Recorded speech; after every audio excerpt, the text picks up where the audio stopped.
high up here, there's a very irregular shaped piece. And this was the first one I made. And it was great how this came about. I had just de-installed a huge installation that had nothing to do with this. And I was with truckloads of stuff, moving them from place to place.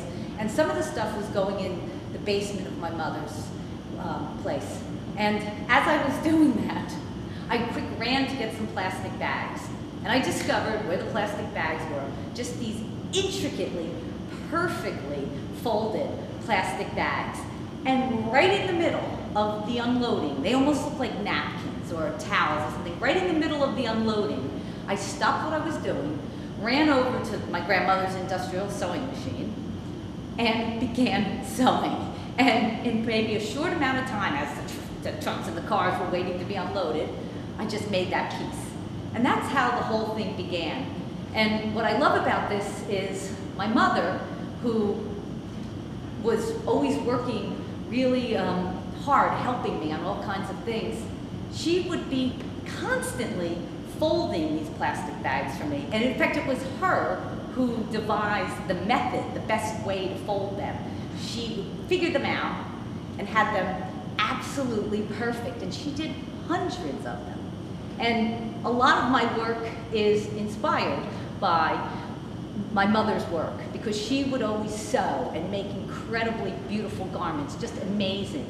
And like I said in one of my books, my mother would sew perfectly straight lines, but mine are intentionally crooked.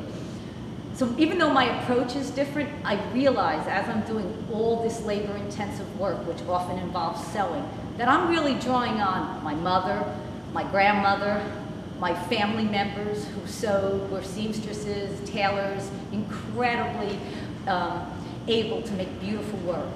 And in a very unusual way, that passed on to me. And I feel like I'm honoring them by doing this, but I also feel like they are helping me do this.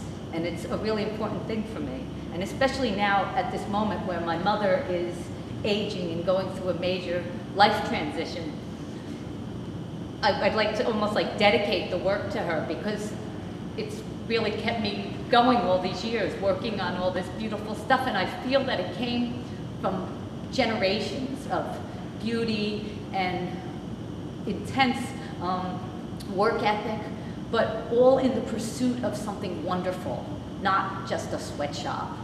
So I like the connection, and that appears in this piece, this installation, and all my other work as well. So she still folds bags for you and other items? Well, my mother is now aging, and she's only going to be 89, and she's actually has some dementia. So the folding perfectly, the clothes and everything, is really important to her. And just the other day, I tried the plastic bags, but this was after she just had some, fell and had a major trauma and things like that. And it was really difficult for her, and she got tired. But I'm hoping that, it returns, because that was something that she loved doing. I don't know if she actually loved doing it. I think she just loved helping me, to be honest with you. So I was saying how my mother's folding is impeccable, and I copied it, figured out how to fold the things because of that. Even though that made it great, it was also the fact that she would be participating and really helping me. I mean, it wasn't just token participation. And now that she's aging, I'm going to see, maybe this is something that we could still do together.